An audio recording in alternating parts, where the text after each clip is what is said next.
ஸ்ரீ லக்ஷ்மி நரசிம்ம கராவலம்ப ஸ்தோத்திரத்திலே இன்றைக்கு 5வது ஸ்லோகம்.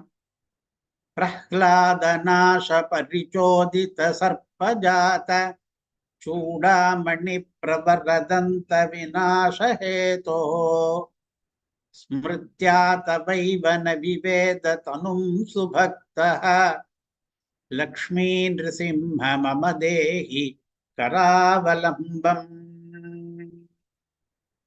முதலிலே மேலெழுந்த அர்த்தத்தை பார்த்து விடுவோம். பிரஹ்லாத நாச, பிரஹ்லாதனை அழிக்க வேண்டும் என்பதற்காக ஹிரண்யகசிபுவினாலே பரிச்சோதித, ஏவப்பட்ட, அனுப்பப்பட்ட, ஆணையிடப்பட்ட சர்ப்பஜாத, பாம்புகளுடைய கூட்டம் இருக்கிறதே. அதாவது ஹிரண்யகசிபு பிரஹ்லாதனை அழிப்பதற்காக பாம்பு கூட்டங்களை செலுத்தினான்.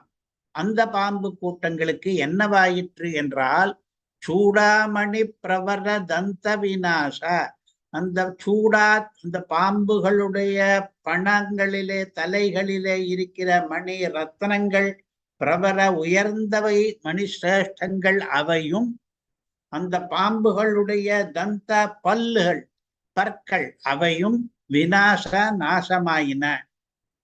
அதாவது பாம்புகள் பிரஹ்லாதனை கடிக்க வரும் பொழுது கடித்ததினாலே பிரஹ்லாதனுக்கு ஒரு தீங்கும் ஏற்படவில்லை.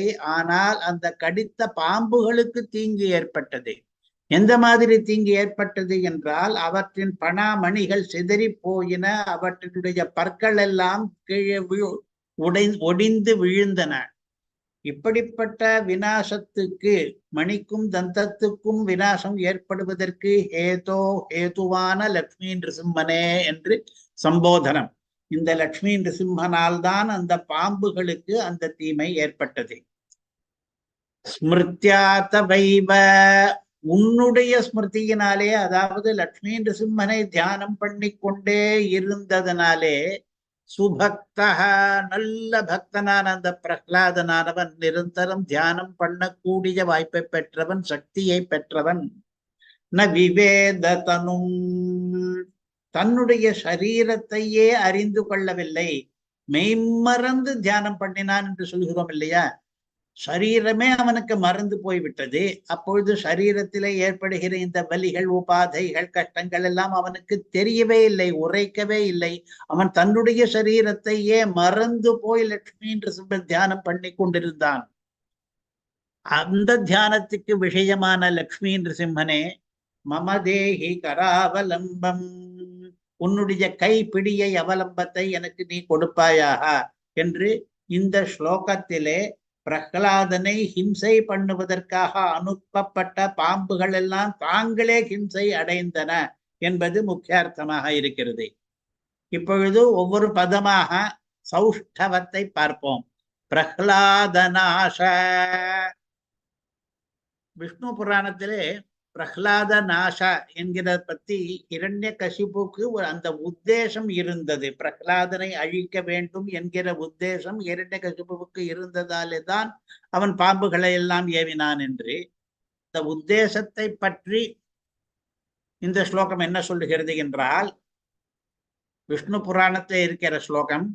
ஹிரண்யகசிபுருவாச்ச துராத்மா வத்யதாமேஷः நானேனார்த்தோஸ்தி ஜீவதः ஸ்வபக்ஷஹானி கர்த்ருத்வாதி யஹ் புலாங்காரதாம் கதஹ.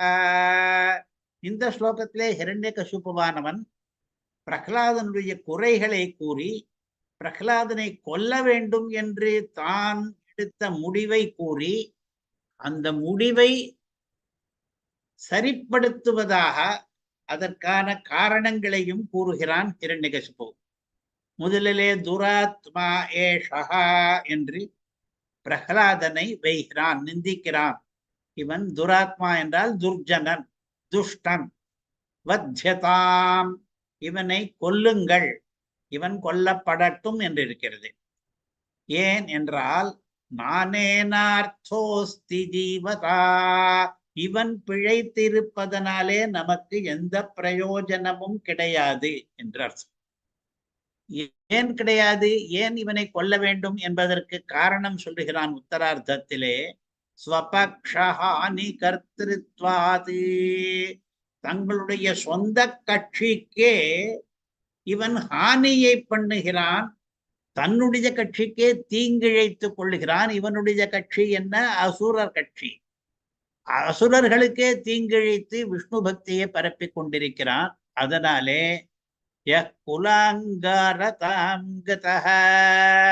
இவனுக்கு குலாங்காரன் என்கிற நிந்தையானது தகும். குலாங்காரன் என்றால் தன்னுடைய குலத்துக்கு தணல் போன்றவன், தன்னுடைய குலத்தை கெடுப்பவன். அந்த நிந்தைக்கு ஆளான இந்த பிரஹ்லாதன் என்பவனை வத்யதாம், நாமெல்லாம் கொன்றுவிட வேண்டும் என்று ஹிரண்யகசிபு சொல்கிறான். பிரஹ்லாதநாச. இதே கதை பாகவதத்திலேயும் வருகிறது.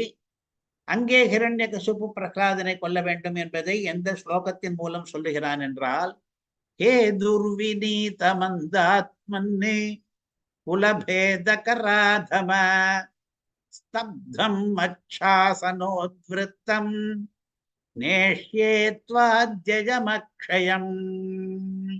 துர்விநீத, வினயம் என்கிற குணம் இல்லாதவனே, பண்பற்றவனே, பணிவற்றவனே, மந்தாத்மன், மந்தனே, மூடனே, குலபேதகர, தன்னுடைய சொந்த குலத்துக்கே பிளவு பண்ணி கொள்பவனே, அதம, நீச்சனே, ஸ்தப்தம், ஒரே பிடிவாதமாக இருக்கிற உன்னை, மச்சாசனோத்விருத்தம், என்னுடைய கட்டளையை ஊத்து மீறி போய் நடக்கிறவனை, துவா, உன்னை, அத்ய, இன்றைக்கு, யமக்ஷயம் நேஷ்யே, யமன் வீட்டுக்கு அனுப்ப போகிறேன் என்று சூளுரைக்கிறான் ஹிரண்யகசிபு பாகவதத்திலே. ஆக பாகவதத்திலேயும் சரி விஷ்ணு புராணத்திலேயும் சரி கதை ஒரே மாதிரியாகத்தான் இருக்கிறது. ஹிரண்யகசிபு தன்னுடைய மகன் பிரஹ்லாதன் இந்த குற்றங்களை இழைத்திருக்கிற காரணத்தினாலே அழிக்கப்பட வேண்டியவன் என்று தீர்மானம் பண்ணிவிடுகிறான். பிறகு வதோபாயங்களாக என்னென்னவோ பண்ணுகிறான். அதிலே ஒன்றைத்தான் இன்றைக்கு பார்க்க போகிறோம், பாம்புகளின் மூலமாக கொலை பண்ணுவது என்று. ஸ்ரீ மைத்ரேய உவாச்ச. மைத்ரேயர் என்பவர் விஷ்ணு புராணத்தை கேட்டுக்கொண்டிருப்பவர். பராசரர் என்பவர் அவருக்கு விஷ்ணு புராணத்தை உபதேசம் பண்ணி கொண்டிருப்பவர். கேட்டுக்கொண்டிருக்கிற மைத்ரேயர் நடுவிலே நடுவிலே கேள்விகளை எல்லாம் கேட்பார். எனக்கு இந்த கதை சொல்லும், இந்த விளக்கம் சொல்லும் என்றெல்லாம். அப்படி ஒரு கேள்வியை கேட்கிறார் பராசரரிடம். விஷாநலோஜ்வலமுகாஹ யஸ்ய தைத்ய பிரச்சோதிதாஹ நாந்தாய சர்ப்பபதயஹ பபூவுரு தேஜஸஹ. யஸ்ய, எந்த பிரஹ்லாதனுடைய அந்தாய, முடிவு கட்டுவதற்காக, மரணத்திற்காக, ந முடியாமல் போயினவோ, தைத்திய பிரச்சோதிதாக, தைத்தியனான ஹிரண்யகசிபுனாலே ஏவப்பட்ட சர்ப்ப பதயக, சர்ப்பங்களுக்கெல்லாம் தலைவர்களாக இருக்கிற பெரிய பெரிய சர்ப்பங்கள், உரு தேஜசக, உரு அதிகமான தேஜஸ் கொண்ட சர்ப்பங்கள், விஷானல உஜ்வல முகாக, விஷ அக்னி இருக்கிறதே, விஷத்தீ, அதனாலே உஜ்வலமான வாயை கொண்ட அந்த சர்ப்பங்கள் எல்லாம் ந பபூவுஹு, அந்த மரணத்தை பண்ண முடியாமல் தோல்வியுற்றனவோ அந்த கதையை எமக்கு சொல்லும் என்று மைத்ரேயன் கேட்கிறான். குறிப்பாக பிரஹ்லாதனுடைய கதையை சொல்லு என்று கேட்கும் பொழுது பெரிய பெரிய பாம்புகள் எல்லாம் கூட அவனை கடித்தும் கூட அவனை கொல்ல முடியவில்லையாமே. அதாவது கதையிலே கொஞ்சம் தெரிந்து வைத்துக் கொண்டிருக்கிறார் இவர். அப்படிப்பட்ட பிரஹ்லாதனுடைய கதையை எனக்கு சொல்லுவீராக என்று மைத்ரேயர் பராசரனை கேட்கிறார். பிரஹ்லாத நாச பரிச்சோதித சர்ப்ப. பரிச்சோதித என்றால் ஏவப்பட்ட என்று அர்த்தம். சோதனம் என்றால் ஏவுதல். ஒரு காரியத்தை பண்ணு என்று கட்டளையிட்டு ஒருவனுக்கு அந்த காரியத்தை கொடுத்தார். அதை பண்ணினானா ஹிரண்யகசிபு என்றால், ஹிரண்யகசிபு சர்ப்பங்களை பரிசோதனம் பண்ணினான் என்று விஷ்ணு புராணத்தில் இருக்கிறது. சர்ப்பங்களை ஹிரண்யகசிபு கூப்பிட்டு அந்த சர்ப்ப பதிகள் இருக்கிறார்களே, அவர்கள் எல்லாம் சில பேருக்கு மனுஷ தலையோடு கூட சில சமயங்களில் இருப்பதுண்டு. அவர்களை கூப்பிட்டு அவர்களுக்கு கட்டளை இடுகிறான். போபோ சர்ப்பா துராச்சாரம் ஏனமத்யந்த துர்மதிம் விஷஜ்வாலா குலைர்வக்த்ரைஹ சத்யோ நயத சங்க்ஷயம். போபோ சர்ப்பாக, ஹே சர்ப்பங்களே என்று கூப்பிட்டு, இது சம்போதனம். துராச்சாரம், இந்த கெட்ட ஒழுக்கம் கொண்டிருக்கிறானே என் பையன் பிரஹ்லாதன், ஏனம் இவனை, இதோ நிற்கிறானே இவனை, அத்யந்த துர்மதிம், ரொம்ப ரொம்ப புத்தி கெட்டு போயிருக்கிறது இவனுக்கு. இவனை விஷஜ்வாலா குலைர்வக்த்ரைஹ, விஷத்தினுடைய ஜுவாலையினாலே கலவரம் அடைந்திருக்கிற முகங்களாலே நீங்கள் சத்யஹ உடனே நயத சங்ஷயம் சாவை பண்ணுங்கள், ஏற்படுத்துங்கள், அழிவை அடைவீங்கள் என்று சர்ப்பங்களுக்கு ஹிரண்யகசிபுவானவன் கட்டளையிடுகிறான். இதைத்தான் பரிச்சோதித என்கிற பதம் தெரிவிக்கிறது. ஹிரண்யனாலே பரிச்சோதித ஏவப்பட்ட சர்ப்பங்கள் வந்தன என்று. சர்ப்ப ஜாதம், சர்ப்பம் என்றால் பாம்பு, ஜாதம் என்றால் கூட்டம், திரள், கும்பல், சமூகம், பிருந்தம். நிறைய சர்ப்பங்களை கூட்டுவிட்டான். சர்ப்ப பதி என்று கூட பதம் இருக்கிறது. அங்கே சர்ப்பங்களுடைய தலைவர்கள் எல்லாம் வந்திருக்கிறார்கள்.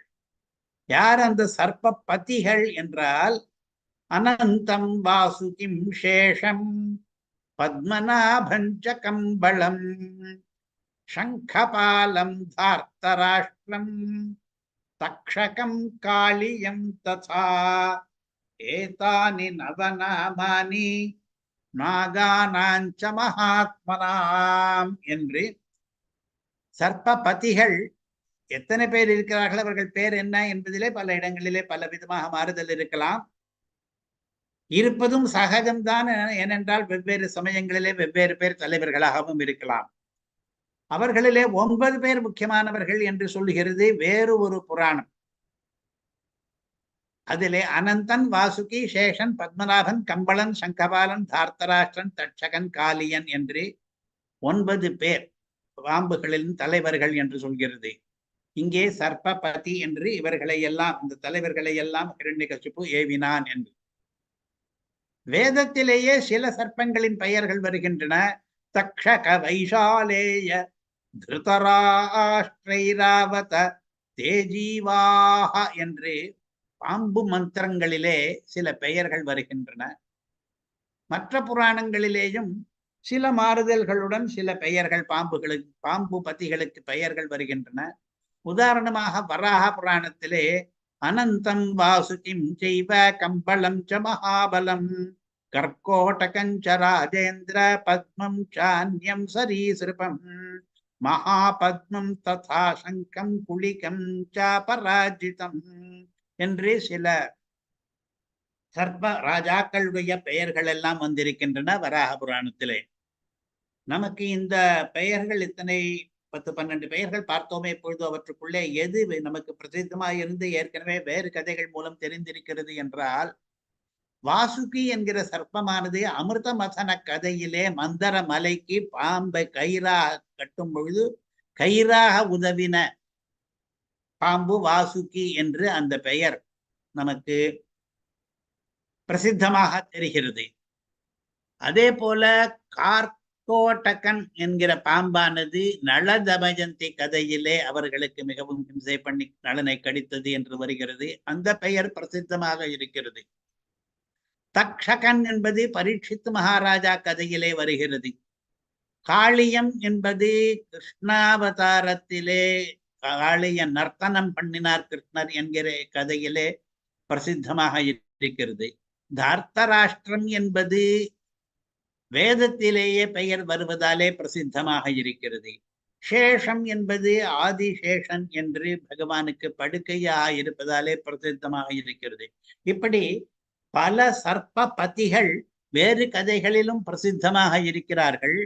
இந்த சர்ப்ப பத்திகளை எல்லாம் கூப்பிட்டு ஹிரண்ய கசிபுவானவன் ஏவினான், கட்டளையிட்டான், இந்த பிரகலாதனை விஷ பற்களினாலே கடியுங்கள் என்று. அப்பொழுது என்ன நடந்தது? அவை ஹிரண்ய கசிபுவனுடைய கட்டளையை ஏற்றுக்கொண்டு அவன் சொன்னபடியே பண்ணின என்கிற ஸ்லோகம் விஷ்ணு புராணத்திலே இருக்கிறது. ஸ்ரீ பராசர உவாச்ச. விஷ்ணு புராண கதை மொத்தத்தையும் சொல்லிக் கொண்டிருக்கிற இந்த பராசரர் இந்த கதையையும் சொல்லுகிறார். இத்யுக்தாஸ்தே ததः சர்ப்பாः குஹகாஸ்தக்ஷகாதயः அதசந்த சமஸ்தேஷு கஹத்ரேஷ்வதி விஷோல்பணः. இத்யுக்தாக இந்த பிரகாரமாக ஏவப்பட்ட தே சர்ப்பாக அந்த சர்ப்பங்கள், தட்சகன் முதலிய பாம்புகள் எல்லாம் குஹகாக வஞ்சகமாக, பாம்புகளுக்கு குஹனா வஞ்சத்தன்மை என்பது பிடிக்கும். அதனுடைய குணம் குஹனா என்பது பாம்புகளுக்கு பொதுவான குணமாக இருக்கிறது. அப்படி வஞ்சகத்தன்மையோடு கூட தக்ஷகாதிக தக்ஷகன் முதலானவை எல்லாம் அதசந்த கடித்தன. பாம்புகள் பிரகலாதனை கடித்தன. எங்கே கடித்தன? கையிலா காலிலா என்று கேட்டால் சமஸ்தேஷு காத்ரேஷு, நிறைய பாம்புகள் இருக்கின்றனவே, அதனாலே எல்லா அவயவங்களிலேயும் கடித்தன. கையிலே, காதிலே, கன்னத்திலே, முதுகிலே என்று. அதி விஷோல்பணாக, மிகுந்த விஷங்கள்னாலே உல்பனாக பொங்கி கொண்டிருக்கிற அந்த பாம்புகள் எல்லாம் அந்த விஷத்தை பிரகலாதனின் உடலிலே கடித்து இறக்கின. ஹிரண்யகசிபு சொன்னபடியே அவையும் பண்ணின. சர்ப்பஜாதம், ஒன்றிரண்டு இல்லை, நிறைய சர்ப்பங்கள் வந்தன என்று. ஜாத்தம் என்பதற்கு நிறைய அர்த்தங்கள் உண்டு. ரெண்டு அர்த்தங்கள் மிகவும் பிரசித்தமாக இருக்கின்றன. ஜாத்தம் ஜாத்யோக ஜன்மசு என்று விஸ்வம் என்கிற கோஷம் தெரிவிக்கிறது. அதிலே மூன்று அர்த்தங்கள் சொல்லியிருந்தாலும் நமக்கு வேண்டிய ரெண்டு அர்த்தம் இங்கே. ஒன்று திரள், கூட்டம், பிருந்தம் என்பது.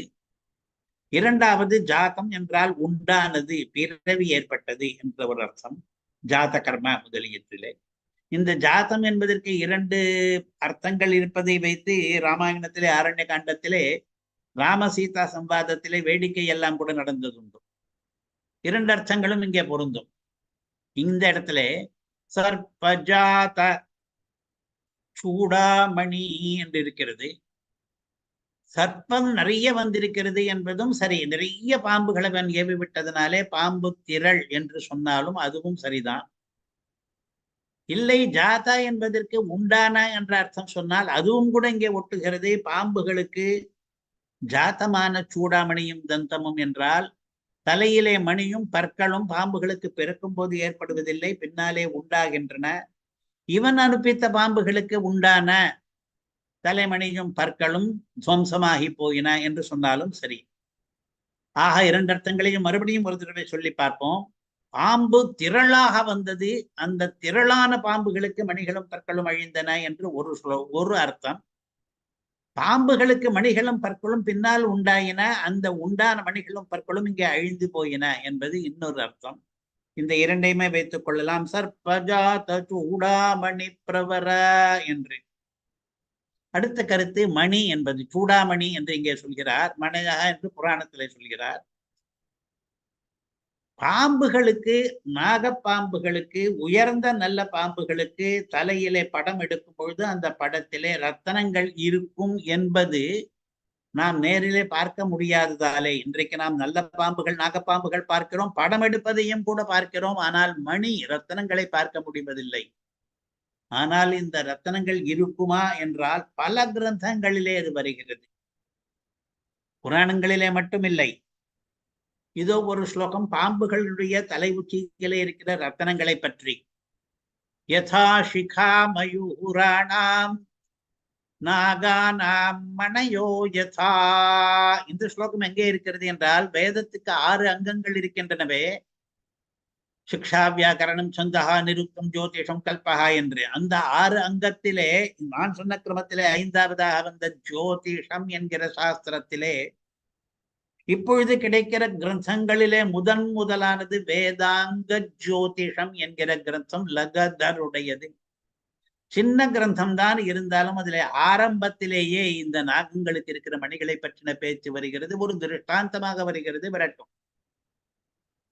மயில்களுக்கு எப்படி மயில் தோகை கொண்ட சிகை தலை மேலே அழகு ஊட்டுகிறதோ, பாம்புகளுக்கு எப்படி தலை மேலே மணிகள் ரத்தனங்கள் ஒளிருகின்றனவோ, அதுபோல என்று திருஷ்டாந்தமாக காட்டி இவர் எதை சொல்ல வருகிறார் என்றால், தற்பொழுதைய சாஸ்திரம் இருக்கிறதே, ஜோதிஷ சாஸ்திரம் என்பது அது வேதாங்கமான மற்ற சாஸ்திரங்களுக்கெல்லாம் தலையானது என்பதை சொல்வதற்காக இது திருஷ்டாந்தத்தை கொடுக்கிறார். அது இருக்கட்டும், விஷயம் நமக்கு அது இல்லை. அவர் திருஷ்டாந்தமாக கொடுக்கிறார் என்பதிலிருந்தே ஜனங்களுக்கு தெரிந்ததைத்தான் எல்லாரும் திருஷ்டாந்தமாக கொடுப்பார்கள்.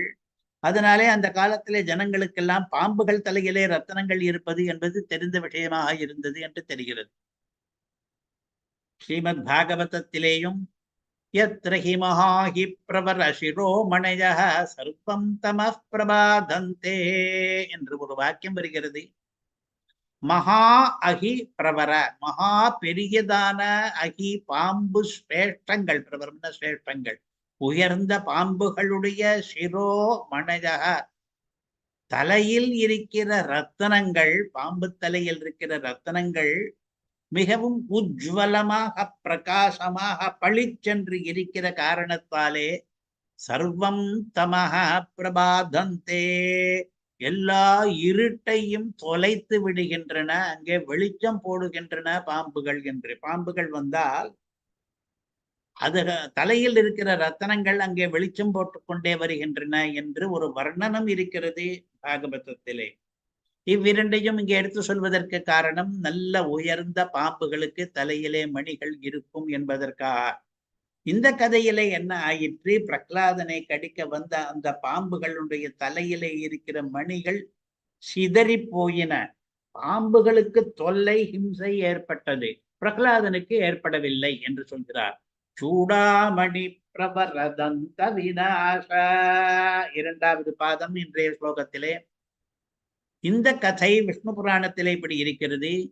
சர்பா ஊச்சுஹு, இந்த ஹிரண்யகசிபு எந்த சர்ப்பங்களை போபோ சர்பாகா என்று கூப்பிட்டு ஏவினானோ அந்த சர்ப்பங்கள் அவனுக்கு கீழ்ப்படிந்து அவன் கட்டளையை நிறைவேற்றினாலும் கூட பிறகு வந்து ஹிரண்யகசிபுவிடம் பேசுகின்றன.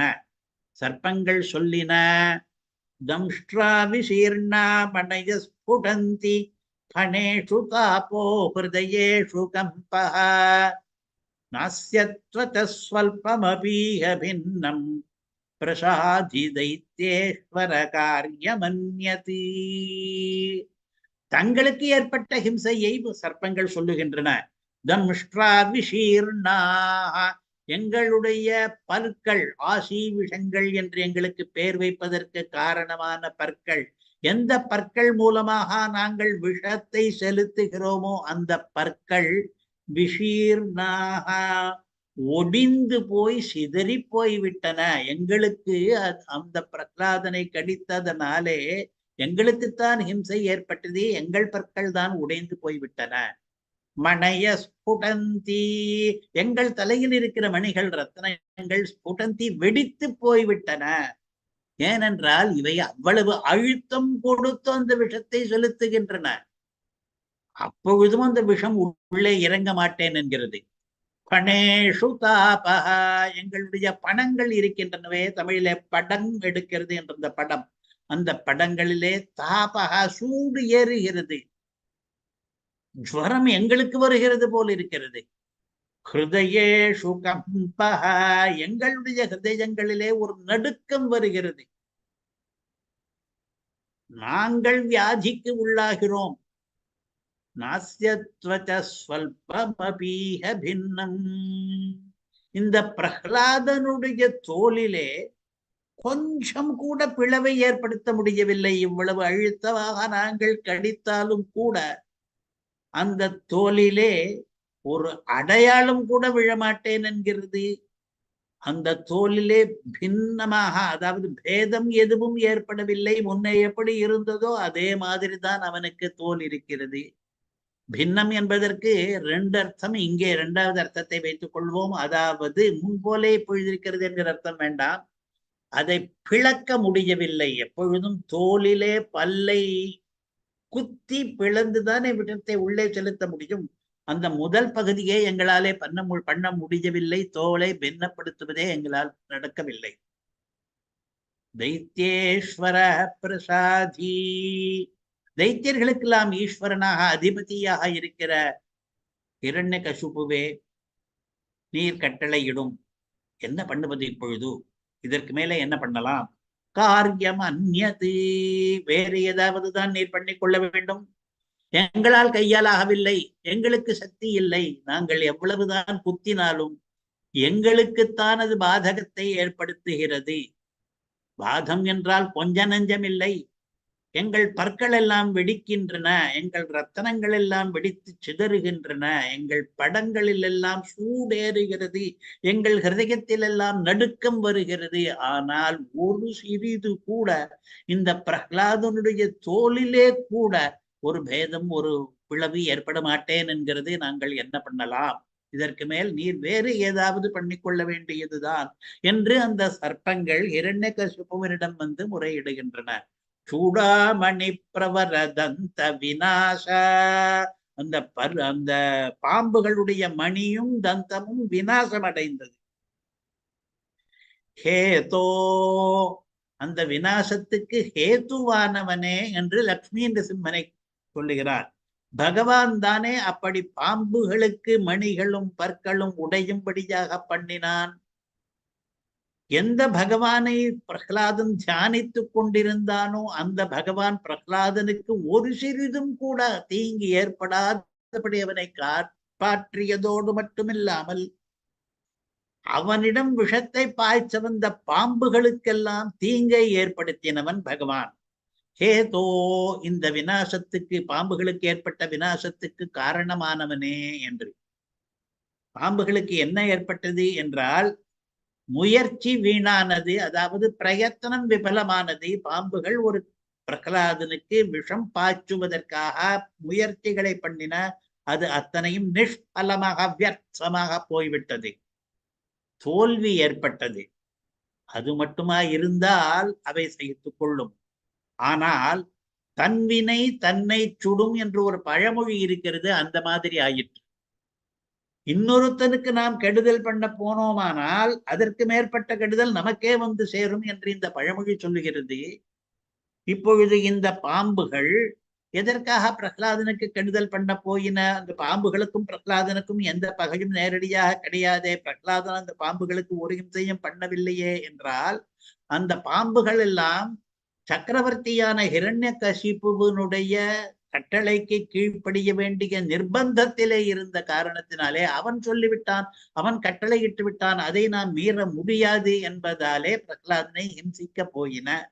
ஆனால் ஹிம்சிக்க முடியவில்லை. ஹிம்சிக்க முடியவில்லை என்பதோடு நின்றிருந்தால் பரவாயில்லை. ஆனால் ஹிம்சிக்க போன பாம்புகளுக்கு பரமஹிம்சைகள் ஏற்பட்டன. அந்த பாம்புகளாலே சகித்து கொள்ள முடியவில்லை தங்கள் காரியங்களை. இவனை கடித்தால் நமக்கு இவ்வளவு கஷ்ட நஷ்டங்களா என்று பாம்புகள் பேசிக்கொண்டன. பாம்புகளுக்கு பதற்றம் ஏற்பட்டது, ஓடி போயின.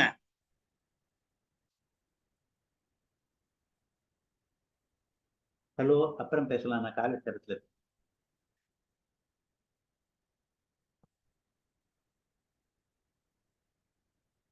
இதற்கெல்லாம் யார் காரணம்? இந்த கேள்விக்கு பதில் புராணத்திலே இல்லை. ஆனால் இங்கே கராவலம்ப ஸ்தோத்திரத்திலே இருக்கிறது. இதற்கெல்லாம் லக்ஷ்மி நரசிம்மன் தான் காரணம் என்று. விநாசகேதோ, காரணமானவனே என்று சம்போதம். மூன்றாவது பாதம், ஸ்மிருத்யா தவைவன விவேத தனும் சுபக்தா என்று. பிரகலாதன் மெய்மறந்து போனான். மெய்மறந்து போனான் என்றால் தன்னுடைய சரீரத்திலே ஏற்படுவதையெல்லாம் மறந்து விட்டான். அவனுக்கு உரைக்கவில்லை. நம்முடைய மனசு வேறொன்றிலே நம்முடைய சரீரத்துக்கு ஏற்படுவதே நமக்கு தெரியாது.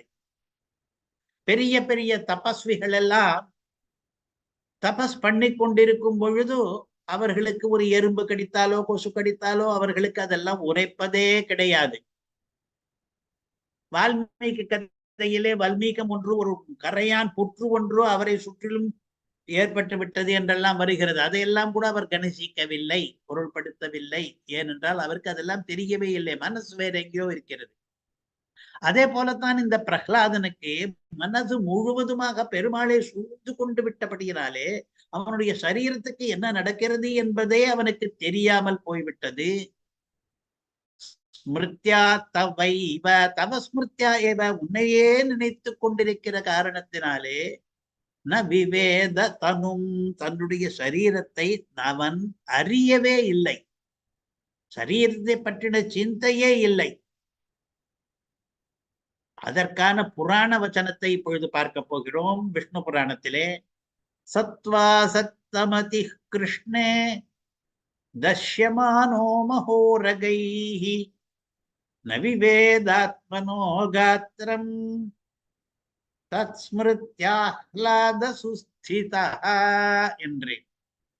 சஹா தூ ஆசக்தமதிஹி, சஹா தூ அந்த பிரகலாதனோ என்றால், அதாவது ஹிரண்யகசிபு எதிர்பார்த்ததற்கு நேர் எதிராக விபரீதமாக நடந்ததனாலே தூ என்கிற பதம் இருக்கிறது. தூ என்றால் இதற்கு மாறாக என்று அர்த்தம். பிரத்யுதா என்று சொல்வார்கள் சம்ஸ்கிருதத்திலே. ஆசக்தமதி கிருஷ்ணே, கிருஷ்ணனிடம் தன்னுடைய புத்தியில் ஆசக்தியை, ஆசக்தி என்றால் ஒன்றுதல், ஆசை, கிருஷ்ணனிடம் ஒன்றிய மதியை கொண்டிருந்தான் பிரகலாதன்.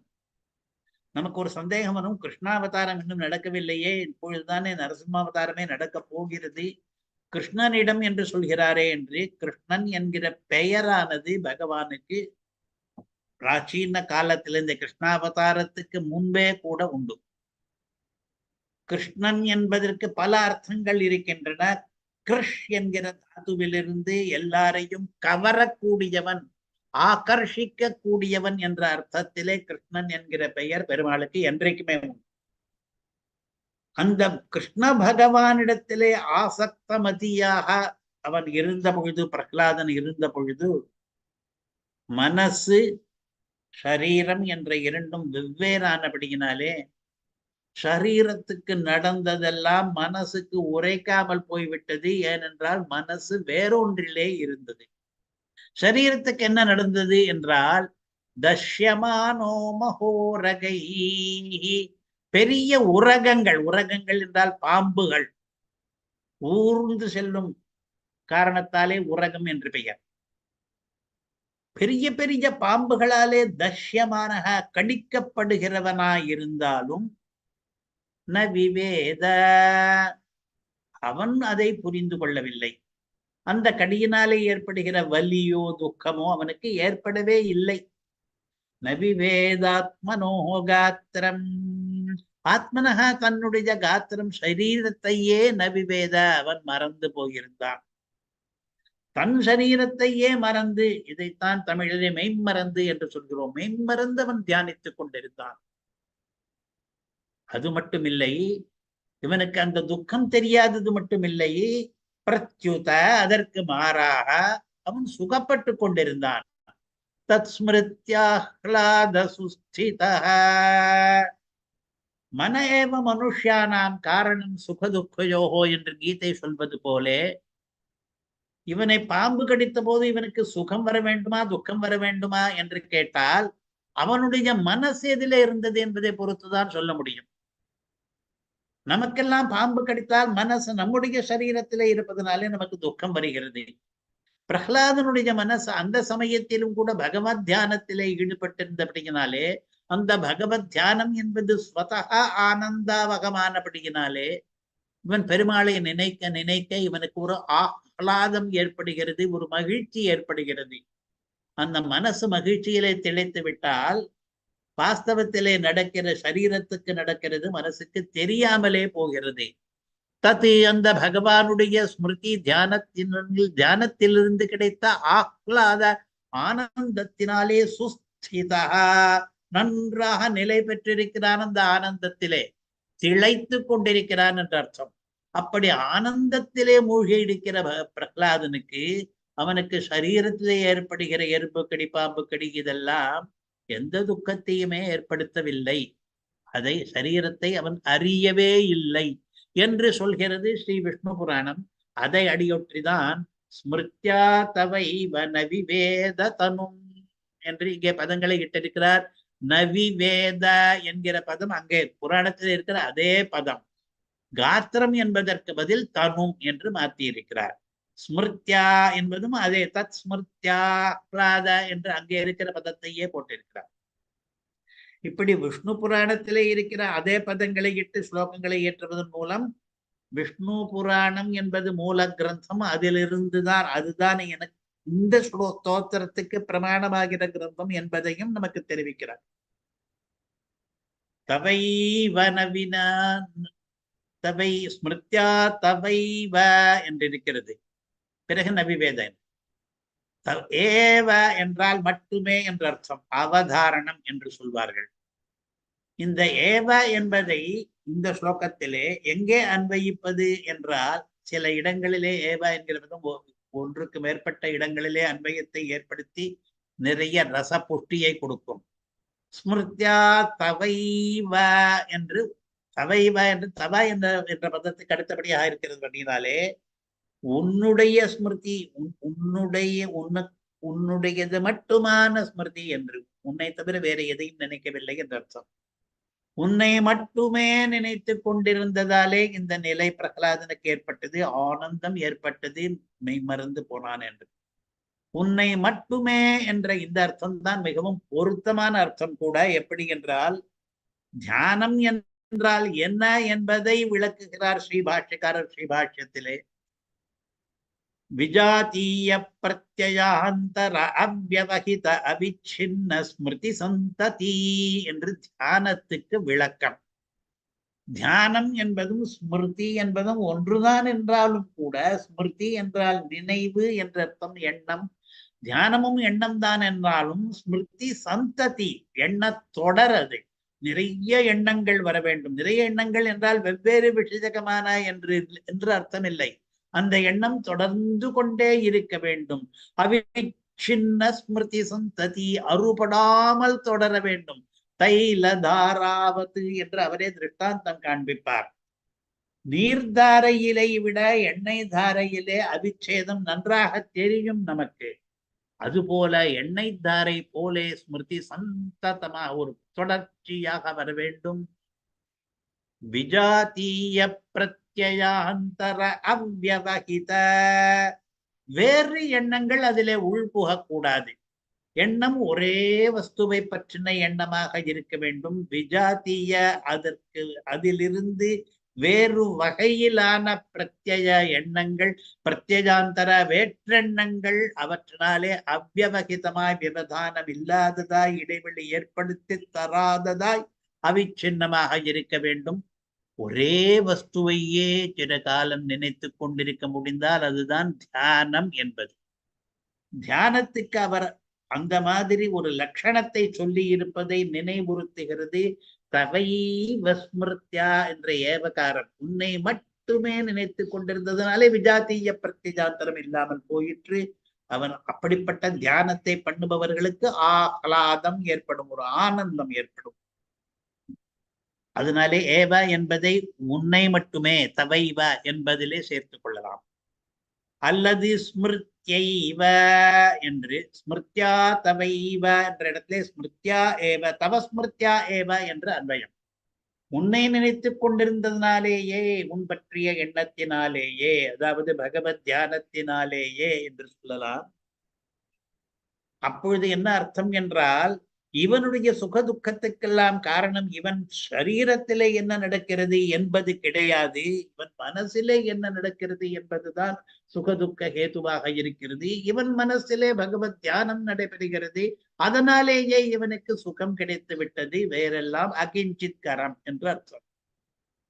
அல்லது நவிவேத தனும் என்ற இடத்திலே தனுமேவ என்ற இடத்திலே சேர்த்துக் கொள்ளலாம். தன்னுடைய சரீரத்தையே மறந்து போய்விட்டான் என்று. அது கஷ்டம். ஒருவனுக்கு தன்னுடைய சரீரத்தை மறந்து போவது மிகவும் கஷ்டமானபடியினாலே அங்கே ஏவகாரம் இட்டிருக்கிறார். இவன் பாருங்கள், தன் சரீரத்திலே நடப்பதையே தெரிந்து கொள்ளவில்லை என்று. அல்லது ஏவ என்பதை விவேத தெரிந்து கொள்வதை, அதிலே ஸ்மிருத்யா தவைவ ந விவேத ந விவேத என்று இருக்கிறதே, அங்க கொண்டு ஏவா போட்டால் நைவ விவேத தெரிந்து கொள்ளவே இல்லை. முதலிலே தெரிந்து கொண்டால் தானே அதற்கு பிறகு அதிலிருந்து ஏற்படுகிற உணர்வுகள், துக்கங்கள், வலிகள் அதெல்லாம் பின்னாலே வரப்போகிறது. முதலிலே அது தெரிய வேண்டுமே. இவனுக்கு அடியோடு தெரியவில்லை. தன்னுடைய உடம்புக்கு என்ன நிகழ்கிறது என்கிற எண்ணமே கிஞ்சித் கூட இல்லாமல் போய்விட்டது. கொஞ்சமாவது தன்னுடைய உடம்பு தனக்கு தெரிந்தால், நினைவிலே இருந்தால் தானே வலியும் வேதனையும் உண்டாகும் என்பதற்காக நைவ விவிதே கொஞ்சம் கூட அவருக்கு தெரியவில்லை என்றும் சொல்லலாம். ஆக இந்த ஏவ என்பதை ஸ்மிருத்யா தவைவ நவிவேத தனும் என்கிற இடத்திலே இருக்கிற 4 பதங்களிலே ஒவ்வொன்றோடையும் கூட அன்வயிக்க வேண்டும். உன்னை மட்டுமே நினைத்துக் கொண்டிருந்தபடியினாலே, உன்னுடைய ஸ்மிருதி என்கிற தியானத்தினாலேயே பலன் கிடைத்தபடியாலே, தன்னுடைய உடம்பையே கூட மறந்து போய்விட்டபடியினாலே, ஆடியோடு உடம்பை மறந்தே போய்விட்டபடியாலே என்று 4 இடத்திலேயும் ஏவ என்பதை போட்டு, அதனாலே அவனுக்கு என்ன ஆயிற்று? பிரகலாதனுக்கு ஆஹ்லாதம் ஏற்பட்டது. இந்த விஷக்கடி எல்லாம் ஒன்றும் தெரியவே இல்லை. சுபக்தஹ, பிரகலாதன் நல்ல பக்தன். நல்ல பக்தன் என்றால் அதிக பக்தி கொண்டவன். அந்த பக்தியினுடைய பிரபாவத்தினாலேதான் இவருக்கு எப்பொழுதும் சுகமே கிடைத்துக் கொண்டிருக்கிறது.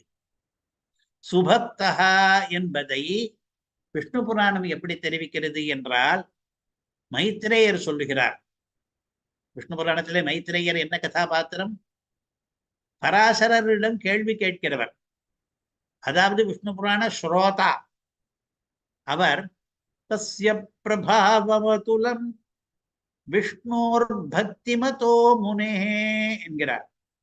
முனே, பராசர முனிவரே, தஸ்ய அந்த பிரகலாதனுக்கு விஷ்ணோர் பக்திமதா, விஷ்ணுவினிடத்திலே பக்தி கொண்டிருக்கிறவனுக்கு பிரபாவம் அதுலம், இணையில்லாததொரு மகாத்மியம் இருக்கிறது. அந்த விஷ்ணு பக்தி கொடுத்த மகாத்மியம், விஷ்ணு பக்தி தீவிர பக்தியாக இருந்த காரணத்தினாலே பிரகலாதனுடைய மகிமை ஈடில்லாமல் இருக்கிறது என்று கேள்வி கேட்கிற மைத்ரேயரே சொல்கிறார். அதனாலேதான் எனக்கு பிரகலாத சரித்திரத்தை இன்னும் கொஞ்சம் கேட்க வேண்டும் என்ற ஆசையாக இருக்கிறது. அவ்வளவு மகாத்மியசாலியாக ஒருவன் வாழ்ந்திருக்கிறானே, அவனை பற்றி தெரிந்து கொள்வோமே என்று பராசர முனிவரிடம் மைத்ரேயர் கேட்கும் பொழுது இந்த சுபக்தஹா என்ற கருத்தை தான் சொல்லுகிறார். விஷ்ணோர் பக்திமதாம் வரிஷ்டனாக இருக்கிறபடியினாலே என்று. சுபக்தஹா என்பதை பிரகலாதனே கூட சொல்லுகிறான். நரசிம்ம அவதாரத்துக்கு பிறகு நரசிம்மர் பிரகலாதனுக்கு வரம் கொடுக்கிறேன் என்கிறார். பிரகலாதன் என்ன வரத்தை கேட்கிறான்? தேஷு தேஷ்வச்சுதா பக்தி அச்சுதாஸ்து சதாத்வயி. அச்சுதனே, உனக்கு அச்சுதன் என்ற பெயர் வைத்திருக்கிறார்களே, நழுவாதவன் என்ற அர்த்தம். உன்னிடத்திலே எனக்கு பக்தி ஏற்பட வேண்டும், அதுவும் அச்சுத பக்தி ஏற்பட வேண்டும். அச்சுத விஷயக பக்தி மட்டும் இல்லை, அச்சுதமான பக்தி. அச்சுதமான பக்தி என்றால் நழுவாத பக்தி எனக்கு அச்சுதனிடத்திலே ஏற்பட வேண்டும் என்று அச்சுத பதத்திலே வேடிக்கையையும் பண்ணிக்கொண்டு பிரகலாதன் பெருமாளிடம் கேட்கிறான். நான் கேட்பதெல்லாம் உன்னிடம் பக்தி. பக்தி என்பது எனக்கு அதிகமாக வேண்டும். சதாத்வயி, எப்பொழுதும் அந்த பக்தி உன் விஷயத்திலே இருக்க வேண்டும் என்ற வரத்தை கொடும் என்று. அப்பொழுது பெருமாள் என்ன பதில் சொல்கிறார்? ஸ்ரீ பகவான் உவாச்ச மயி பக்தி ஸ்தவாஸ்தேவ பூயோப்யேவம் பவிஷ்யதி. பிரஹ்லாதனே, உனக்கு என்னிடத்தில் பக்தி ஏற்கனவே இருக்கிறது. இருந்தாலும் அதையே நீ மறுபடியும் வரமாக கேட்கிறபடியினாலே மீண்டும் இதே மாதிரியே தொடர்ந்து அதிகமான பக்தி உனக்கு ஏற்பட போகிறது என்று வரம் கொடுக்கிறார். அப்பொழுது பிரஹ்லாதன் என்ன சொல்லுகிறான்? பிரஹ்லாத உவாச்ச பவித்ரீ தத் பிரசாதேன பக்தி ரவ்யபிசாரிணி. நீரே இந்த மாதிரி அனுகிரகித்த பிறகு எனக்கு உம்முடைய பிரசாதத்தினாலே, அனுகிரகத்தினாலே உம் விஷயத்திலே பக்தியானது அவ்யபிசாரிணி, வேறு எதற்கும் மாறாட்டம் காணாமல். அதாவது சில பேருக்கு நிறைய இடங்களிலே பக்தி வந்துவிடும். கொஞ்ச நாள் இங்கே பக்தி, கொஞ்ச நாள் அந்த இடத்துல பக்தி, கொஞ்ச நாள் வேறொரு தெய்வத்திலும் பக்தி என்று. அது வியபிச்சாரி பக்தி, வியபிச்சாரம் என்கிற தோஷம் கொண்ட பக்தி. அப்படி இல்லாமல் எனக்கு உம்மிடத்திலே ஏற்படுகிற பக்தியானது அவ்யபிச்சாரிணியாக இருக்க வேண்டும், இருக்கும். நீர் வரம் கொடுத்த பிறகு படியினாலே, உம்முடைய அனுகிரகத்தினாலே எனக்கு அப்படிப்பட்ட பக்தி ஏற்படும் என்று சொல்கிறான் பிரகலாதன். பக்தியிலேயும் சில விசேஷணங்கள் இருக்கின்றன. திருடமான பக்தி, தீவிரமான பக்தி என்றெல்லாம் இருப்பது போல இங்கே ஒரு விசேஷணம் அவ்யபிச்சரித்தமான பக்தி. இவனை தவிர வேறு எவனிடமும் போகாத பக்தி. அதைத்தான் இங்கே சுபக்தா, நல்ல பக்தி இருக்கிறது இவனுக்கு என்கிறான். சுபக்தா, பிரஹ்லாதனுக்கு எப்படி இவ்வளவு பக்தி ஏற்பட்டது என்றால் அது வாழ்க்கையினுடைய நடுவிலே உண்டானது கிடையாது.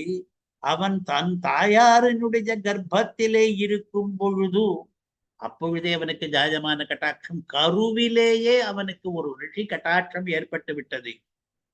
நாரத ரிஷி அவனை கட்டாட்சித்து விட்டார். ரிஷிம் பர்யசரத்தத்ர பக்தியா பரமயா சதி. பிரகலாதனுடைய தாயார் இருக்கிறாளே, அவளுடைய பெயர் இங்கே வரவில்லை, கயாது என்று வேறொரு இடத்துல சொல்கிறார். அவளுக்கு பரமமான பக்தி, அவள் மிகவும் சதியானவள், நல்லவளானவள். நாரத ரிஷிக்கு பரிச்சரணைகள் எல்லாம் பண்ணி கொண்டிருந்தாள். அந்தர்வத்னி ஸ்வகர்ப்பஸ்ய, அவள் அப்பொழுது ஏற்கனவே ஹிரண்யகசிபுவனுடைய பத்னி. அவள் அந்தர்வத்னியாக, அதாவது கருவுற்றிருந்தாள், கர்ப்பிணியாக இருந்தாள். ஸ்வகர்ப்பஸ்ய க்ஷேமாய, தன்னுடைய கர்ப்பத்துக்கு க்ஷேமம் ஏற்பட வேண்டும் என்பதற்காக கர்ப்பிணியா இருக்கிற காலத்திலே பல நல்ல காரியங்களை பண்ணினால் அந்த புத்திரன் நல்லவனாக பிறப்பான் என்பதற்காக நாரத மகர்ஷிக்கு பரிச்சரணை பண்ணுகிறாள் அவள். க்ஷேமாயேச்சா பிரசூதையே, இச்சா தான் விரும்பினபடி பிரசூதி, பிரசவம் தனக்கு ஏற்பட வேண்டும் என்பதற்காக, அதாவது தன்னுடைய விருப்பத்துக்கேற்ற குழந்தை பிறக்க வேண்டும், அந்த குழந்தை க்ஷேமமாக இருக்க வேண்டும் என்பதற்காக கர்ப்ப காலத்திலே நிறைய தர்ம காரியங்களை பண்ணுகிறாள் அந்த பிரகலாதனுடைய மாதா. அதிலே ஒரு தர்ம காரியம் ரிஷி பரிச்சரணம் என்பது. ரிஷீனா அனுகிரகீதம் மாம் நாதுனா பெஜஹாத் ஸ்மிருதிஹி. பாகவதத்திலே இருக்கிற ஸ்லோகம் இது. பிரகலாதன் தன் வயதுத்த சிறுவர்களிடம் பேசிக் கொண்டிருக்கிறார். என்னை ரிஷி அனுகிரகம் பண்ணியிருக்கிறார் தனித்து. அதனாலே இப்பொழுது கூட கர்ப்ப காலத்திலே சின்ன குழந்தையாக இருக்கும் பொழுது என்ன ஏற்பட்டது என்பது நமக்கு ஞாபகம் இருக்காதே யாருக்கும். நம்முடைய பால்ய காலத்திலே நடந்த நிகழ்ச்சிகளே மறந்து போகின்றனவே, கர்ப்பத்துக்குள்ளே நடந்த நிகழ்ச்சிகள் ஞாபகம் இருக்குமா என்றால், அதற்கு ஒரு ரிஷி அனுகிரகம் இருந்தது எனக்கு. அதுனாபி, இன்றைக்கும் கூட ந அஜஹாத் ஸ்மிருதிஹி, எனக்கு நினைவு மறக்கவில்லை. இன்றைக்கும் கூட நினைவு இருக்கிறது. நான் கர்ப்ப காலத்தில் இருக்கும் பொழுது நாரதர் என்னென்ன போதனைகளை எல்லாம் பண்ணினார், தத்துவ ஞானங்களை எல்லாம் ஏற்படுத்தினார். அந்த ஞானங்களை எல்லாம் அவளுக்குத்தான் ஏற்படுத்தினார், அவளிடம்தான் நாரதர் பேசினார். ஆனால் நான் கர்ப்பத்துக்குள்ளே இருந்து கேட்டுக்கொண்டிருந்தேன், எனக்கு ஞாபகம் இருக்கிறது என்று சொல்கிறான் துருவன். இதிலிருந்து அவனுக்கு ஏற்பட்ட பக்தி கருற்றிருந்த காலத்திலிருந்தே, அவன் மாத்திரு கர்ப்பத்திலே இருக்கிற காலத்தில் இருந்தே ஏற்பட்டு விட்டது என்று தெரிகிறது. அதனாலேதான் அவனை சுபக்தா என்கிறார் இந்த ஸ்லோகத்திலே. சுபக்தி என்பது அதிக பிரபாவத்தை ஏற்படுத்துகிற பக்தி. அதைத்தான் முதல் ஸ்லோகத்திலே நாம் பார்த்தோம். மைத்திரேயர் சொல்லுகிற வாக்கியம் அவனுக்கு என்ன அதுலம் பிரபாவம் என்று, பிரிய மகாத்மியமாக இருக்கிறதே பிரகலாதனுடைய பக்தி என்று சொல்லுகிறாரே, அது நழுவாத பக்தி என்று ஒன்று. அதாவது அச்சுதனிடத்திலே நீ அச்சுதனாக இருப்பது போல என்னுடைய பக்தியும் அச்சுதையாக இருக்கட்டும் என்று கேட்கிறானே, அந்த நழுவாத பக்தி. பகவானிடமே வரமாக கேட்டு பெற்ற பக்தி. தனக்கு ஏற்கனவே பக்தி இருந்த போதும் கூட இந்த பக்தி நிலைத்திருக்க வேண்டும், மேன்மேலும் நீடிக்க வேண்டும், எப்பொழுதும் இருக்க வேண்டும் என்றெல்லாம் பெருமாளிடம் கேட்டு பெற்ற பக்தி அது.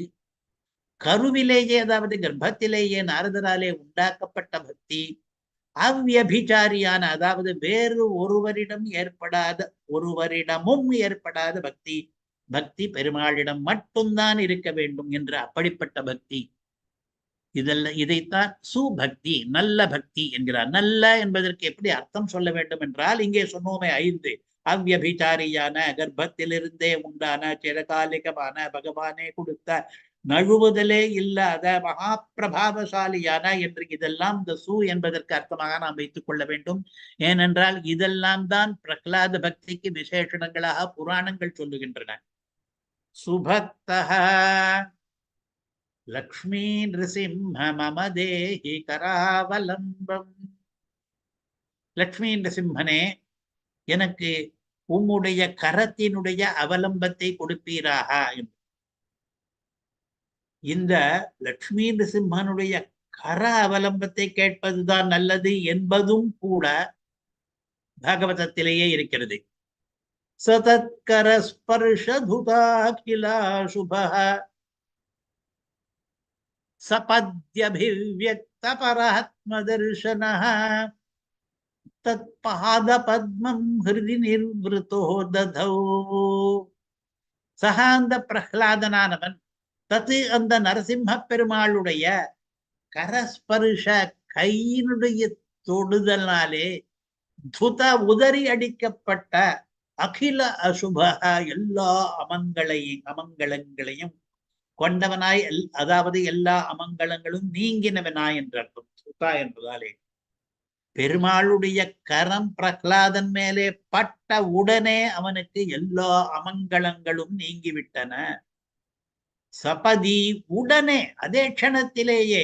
அபிவ்யக்த, அவனுக்கு எல்லாம் ஸ்பஷ்டமாக புரிகிறது, தத்துவ ஞானம் ஏற்படுகிறது. பராத்ம தர்சன, பரமாத்ம சாட்சா்காரமே அவனுக்கு ஏற்படுகிறது. எதனாலே? லக்ஷ்மி நிருசிம்மனுடைய கரஸ்பர்ஷம் ஏற்பட்டு விட்டது. அதன் விளைவாக தத்பாத பத்மம் ஹிருதி நிர்விருத்தோ ததௌ, அவருடைய பாத பத்மம், திருவடி தாமரையை ஹிருதயத்திலே ததௌ தரித்தான். நிர்விருத்தா, அதனாலே ஒரு மகிழ்ச்சி ஏற்படுகிறது, சந்தோஷம், இன்பம், ஆனந்தம். அதற்கெல்லாம் ஹேது பகவத் தியானம் தான். பெருமாளுடைய திருவடியை ஹிருதியிலே நினைக்கும்படியாகவும், பகவத் சாட்சா்காரம் விரைவிலே ஏற்படும்படியாகவும், தனக்கு ஏற்கனவே இருக்கிற பிரகிருதி சம்பந்தம் முதலிய மங்களங்கள் அமங்களங்கள் எல்லாம் சுத்தமாகும்படியாகவும் இல்லாமல் போகும்படியாகவும் பண்ணினது எது? லக்ஷ்மி நிருசிம்ம கரஸ்பர்ஷம். அதனாலேதான் இங்கே கராவலம்பம் கொடு என்று கேட்கிறார்கள். லட்சுமி நிருசிம்மனுக்கு கராவலம்ப ஸ்தோத்திரம் எழுதினதற்கு என்ன காரணம் என்றால், லட்சுமி நிருசிம்மனுடைய கரஸ்பர்ஷமானது இவ்வளவு நல்ல விளைவுகளை ஏற்படுத்தும் என்று பாகவதம் சொல்லி இருக்கிறது. கரஸ்பர்ஷத்துக்கு இவ்வளவு பெருமை இருப்பதாலே மம தேஹி கராவலம்பம் என்று நாம் ஒவ்வொருவரும் வேண்ட வேண்டும். ஒவ்வொரு நாளும் முக்கூர் அழகிய சிங்கருடைய மகாத்மியத்திலே ஏதாவது ஒரு சிறு திவலை, ஒரு பகுதியை சொல்ல வேண்டும் என்று. இன்றைக்கு அந்த பகுதி ஸ்ரீரங்க ராஜகோபுர நிர்மாணம் என்பது. இது அவர் ஆற்றிய அரும்பெரும் செயல் என்பது எல்லாருக்கும் தெரியும். அகோபில மடத்தினுடைய கியாதி உலகெங்கும் பரவினதற்கு இந்த ராஜகோபுர நிர்மாணம் உதவியது. இந்த ராஜகோபுர நிர்மாணத்தை பற்றி ஒரு கிரந்தம், ஒரு காவியம் இயற்றியிருக்கிறார் வெல்லூர் ஆசுகவி சார்வபௌம ஸ்ரீநிதி சுவாமி அடியனுடைய மாமனார். ராஜகோபுர சதகம் என்று பெயர். அதிலிருந்து ஒரே ஒரு ஸ்லோகத்தை இன்றைக்கு ரசிக்கலாம். அதன் மூலமாக முக்கூர் அழகிய சிங்கருடைய மகிமையை தெரிந்து கொள்ளலாம். ஸ்ரீராஜகோப இதி பூர்வமயம் பிரசித்த. இந்த முக்கூர் அழகிய சிங்கருக்கு கிரகஸ்தாசிரமத்து திருநாமம் முக்கூர் ராஜகோபாலாச்சாரியர் என்று. அவருடைய பெயரே ராஜகோபர் தான். அவர் இப்பொழுது ராஜகோபுரத்தை கட்டியிருக்கிறார். ஸ்ரீராஜமான மதுராங்க நிருசிம்மசியேவி. இந்த ஸ்ரீராஜா என்பது 4 பாதத்திலும் வர வேண்டும் என்பதற்காக ஸ்ரீ ராஜமான, ஸ்ரீ இருக்கிறாளே லக்ஷ்மி தேவி, அவளோடு கூட ராஜமானா திகழ்ந்து கொண்டிருக்கிற நரசிம்மர் இவர். நரசிம்மரிலே பல மூர்த்திகள் உண்டு. இவர் லக்ஷ்மி நரசிம்மர். லக்ஷ்மியினாலே ராஜமானரான மதுரமான அங்க மடியை, இடுப்பை, அங்க தன்னுடைய மடியை கொண்ட நிருசிம்மர். அந்த லக்ஷ்மி நிருசிம்மருக்கு ஆராதனம் பண்ணுகிறார் இந்த முக்கூர் அழகிய சிங்கர். தானே ராஜகோபாலராக இருக்கிறார். ஸ்ரீ ராஜமான லக்ஷ்மி நிருசிம்ம ஆராதகராக இருக்கிறார். ஸ்ரீராஜ கோபுரமிதம் முனிராட்விதேனே. அதனாலே பொருத்தம்தான், அவர் இந்த ராஜகோபுரத்தை நிர்மாணம் பண்ணினார். இந்த யதீந்திரர், முனிராட் என்றார், யதீந்திரர் என்பது பொருத்தம்தான். ஸ்ரீராஜபிம்ப பரிபூஷித மௌலி தேசம். ஸ்ரீ ராஜா என்று சந்திரனுக்கு பெயர். சந்திரபிம்பத்தை போய் தொடும்படியாக தன்னுடைய மௌலி தேசத்திலே உச்சி பகுதியிலே சந்திரபிம்பத்தை அலங்காரமாக சூடும்படியாக அவ்வளவு உயரமான இந்த கோபுரத்தை ராஜகோபாலாச்சாரியர் என்று இதற்கு முன் பெயர் பெற்றிருந்தவர், ஸ்ரீ ராஜமான லக்ஷ்மி நிருசிம்ம ஆராதகராக இருந்தவர் இந்த ராஜகோபுரத்தை பண்ணினார் என்பது பொருத்தமாகத்தான் இருக்கிறது என்று இந்த ஸ்லோகத்தினுடைய கருத்து. ஸ்ரீமதே ஸ்ரீவன் ஷடகோப ஸ்ரீ வேதாந்த தேசிக யதீந்திர மகாதேசிகாய நமஹ. இந்த ஸ்லோகத்தை ஒரு தடவை மறுபடியும் வாசிக்கலாம்.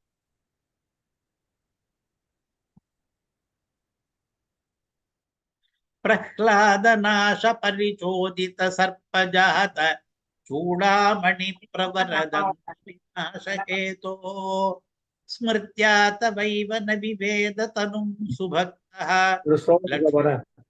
மம தேஹி கராவலம்பம்.